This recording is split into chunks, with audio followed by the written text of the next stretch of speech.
여호와여, 주는 영원히 계시고 주에 대한 기억은 대대에 이르리이다. 주께서 일어나사 시온을 긍휼히 여기시리니 지금은 그에게 은혜를 베푸실 때라. 정한 기한이 다가옴이니이다. 주의 종들이 시온의 돌들을 즐거워하며 그의 티끌도 은혜를 받나이다. 이에 문나라가 여호와의 이름을 경외하며 이 땅의 모든 왕들이 주의 영광을 경외하리니 여호와께서 시온을 건설하시고 그의 영광 중에 나타나셨음이라.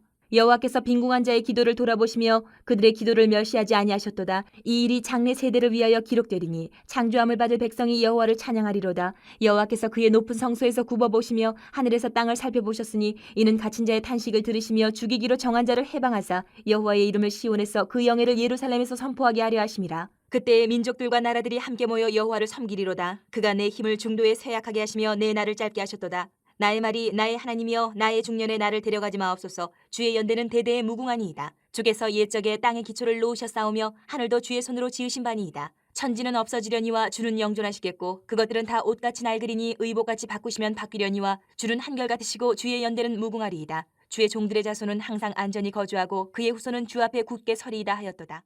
102편 말씀, 이제 어제 말씀 11절까지 말씀에 이어지는 말씀이에요. 어제 11절까지는 고통을 허락하시는 하나님, 그 하나님은 도대체 왜 고통을 허락하실까? 이런 것들을 시인이 노래하고 탄식하고 그 고통에서 부르짖는 모습을 우리가 묵상을 했는데, 이제 그 말씀에서 이어져서 시인이 12절부터는 그런 하나님의 모습이 이제 어떻게 바뀌는지를 또 봐요. 간절히 부르짖었습니다. 고난에 대해서. 그 다음에 시인은 12절부터 인생이 연약한 모습, 그리고 하나님은 영원하심, 이것을 비교를 하면서 지금 시를 적었어요.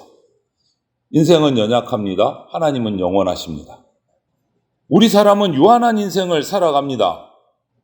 성경의 표현대로 하면 강건하면 70이요 80이다. 거의 이 정도 성경에서 얘기하는데, 그러면서도 우리는 그렇게 유한한 인생을 살아가는데 항상 우리의 생각은, 우리의 소망은 어디 있습니까? 형통한 삶, 영원한 삶을 살고 싶어 해요. 그런데 이 영원한 삶이라는 것은요, 성경을 통해서 우리가 보게 되면 영원하신 하나님의 은혜 가운데 있어요. 우리가 이룰 수 있는 게 아니고 하나님의 은혜 가운데 형통한 삶이 있어요. 그래서 오늘 이 102편 12절부터 28절 본문 말씀을 통해서 영원하신 하나님의 그 영원하심이 우리 인생에게 주시는 의미가 뭘까? 영원하심, 그것을 살펴보면 좋겠습니다. 먼저 12절부터 16절 말씀에서 보면 회복시키시는 하나님을 시인은 얘기하고 있어요. 고난 중에도 하나님의 은총을 잊지 않습니다. 12절을 보면 언약의 하나님은 택한 백성에게는 영원히 은총을 베푸신다, 이렇게 얘기해요. 지금 비록 시온이 적들에 의해서 폐허가 돼서 고난을 당하고 있지만 하나님께서 이 예루살렘 시온을 회복시키실 것이다, 이렇게 노래하고 있어요. 그리고 재난 중이지만, 고난을 당하고 있지만 하나님의 그 언약 붙들고 긍휼에 호소를 하면서 지금 부르짖어 기도하고 있는 겁니다.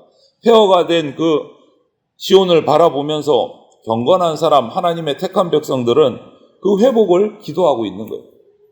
하나님의 능력으로 회복될 시온을 기대하면서 시온이 회복되면 이방 열방들이 두려워 떨 것이다, 이렇게 기대를 하고 있어요. 그것이 15절 말씀이에요.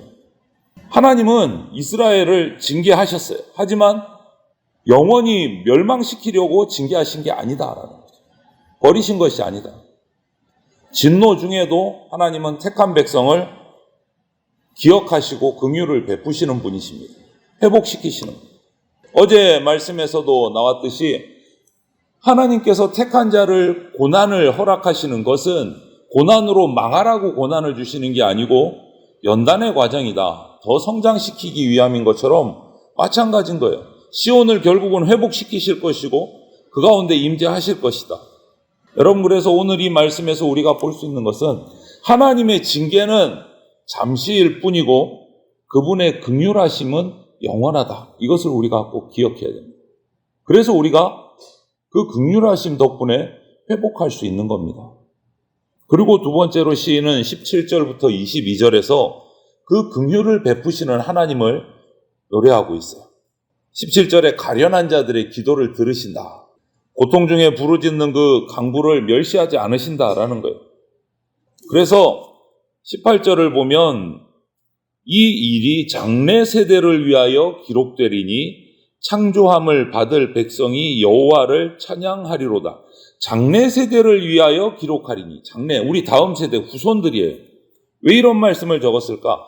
하나님이 긍휼을 베푸셔서 우리에게 고난을 주셨지만 그 고난을 통해서 긍휼을 베푸시고 회복시키셔서 우리가 주님 앞에 더 성장했다. 이것을 후세에게 전하기 위해서 기록하라. 우리 자손들이 고난에 넘어지지 않도록. 고난은 하나님이 우리를 멸망시키는 것이 아니다. 이것을 알리도록 해라. 그렇게 하면 모든 세대가 하나님의 이 긍휼하심을 찬송할 거다. 절망에 빠진 자를 구원하시는 분이 하나님이십니다. 가련한 자의 탄식과 기도 소리에 귀를 기울이시는 분이 하나님이시다. 계속해서 이걸 반복해서 지금 시인은 노래하고 있어요. 오늘 이 시인처럼 고난의 시간이 자꾸 길어지고 우리 기도에 하나님이 침묵하시는 것 같은 때라도 그 하나님은 듣고 계시고 보고 계시고 우리의 기도를 알고 계신다라는 것을 우리는 믿어야 됩니다. 믿고 기도해야 돼요. 하나님이 이렇게 계시다가 하나님이 정하신 때가 되면 일하기 시작하신다. 그때까지 우리는 믿음과 인내로 계속 기도해야 된다. 그리고 그때에 하나님이 일하기 시작하시면 지금까지 고난받는 우리를 조롱하던 성도들을, 교회를 조롱하던 자들이 하나님의 주권을 인정하고 돌아서게 될 것이다.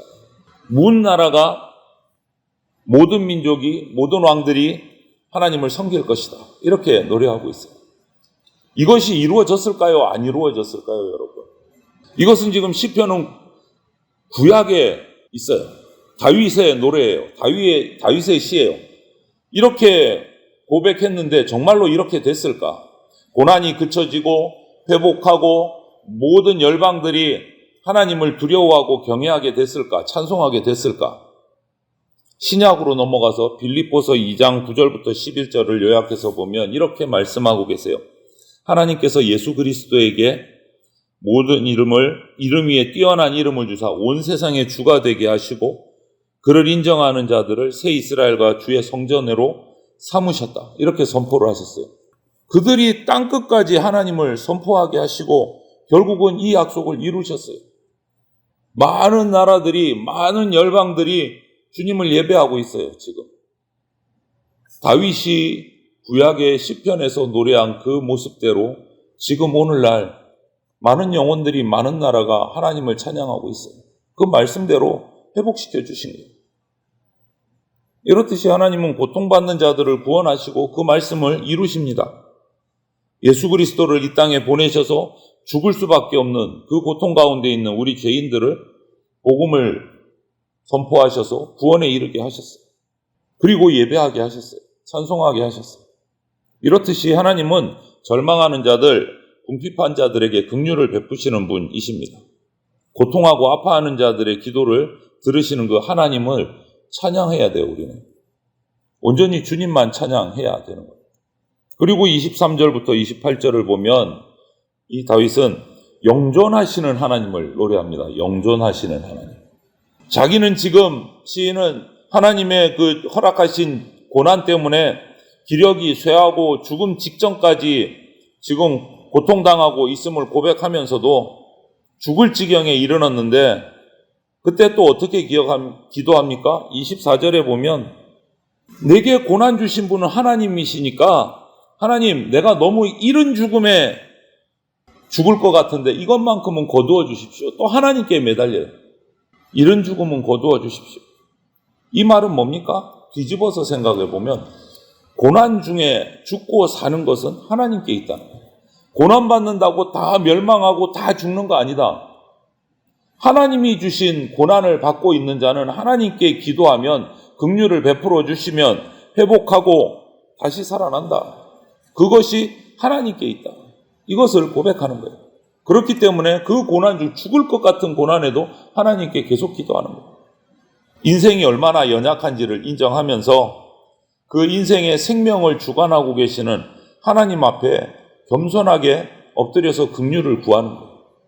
25절 말씀처럼 하나님은 태초에 천지를 창조하신 창조주이십니다.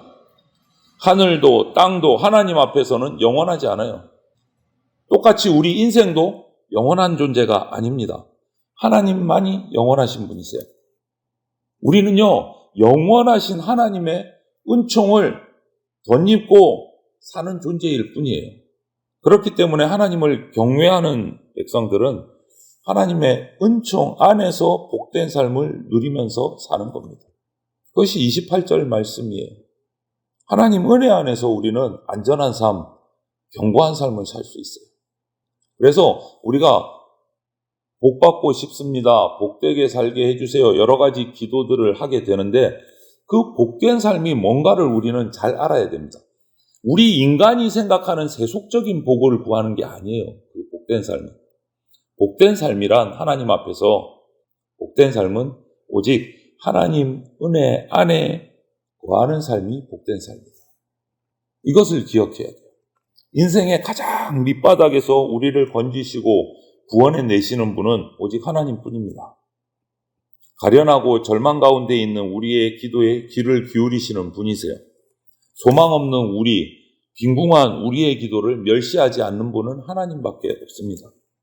어제 본문에도 나왔잖아요. 102편 서두에도 인간의 날은 풀 같고 연기 같고 그림자 같아요.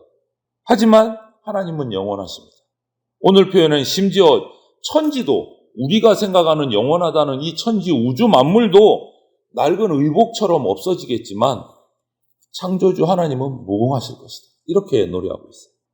우주 만물이 다 낡아져서 옷처럼 낡아져서 없어져도 하나님은 무궁하시다. 우리 날은 짧아도 그 영원하신 하나님 안에 있으면 항상 안전하고 영원하게 굳게 설 수 있다라는 것을 노래하고 있다. 여러분 한번 생각해 보십시오. 하나님을 떠나서 생긴 불안과 염려를 없애줄 방법이 이 세상 가운데 있을까요? 없어요. 영원한 하나님을 대신할 수 있는 것은 이 유한한 세상에서 찾을 수가 없습니다. 그렇기 때문에 이 짧은 인생을 위해서 영원을 포기하는 그런 어리석은 선택을 우리가 하면 안 되는 거죠. 우리 인생의 행복은 하나님의 은총 가운데 있습니다. 우리 기억합시다. 인생의 행복은 하나님의 은총 가운데 있다. 하나님의 은혜 안에 거하는 자가 형통한 삶을 누리게 된다. 오늘 이 시간 예배하는 저와 여러분들이 복된 삶의 원천이신 이 하나님을, 영원하신 하나님, 긍휼을 베푸시는 하나님을 잊지 말고 기억하면서 그 하나님 은혜 가운데서 내가 복된 삶, 형통한 삶을 살 수 있게 되기를 간절히 기도하면서 주님 안에 거하는 저와 여러분들이 다 되시기를 주님의 이름으로 축원드립니다. 아멘.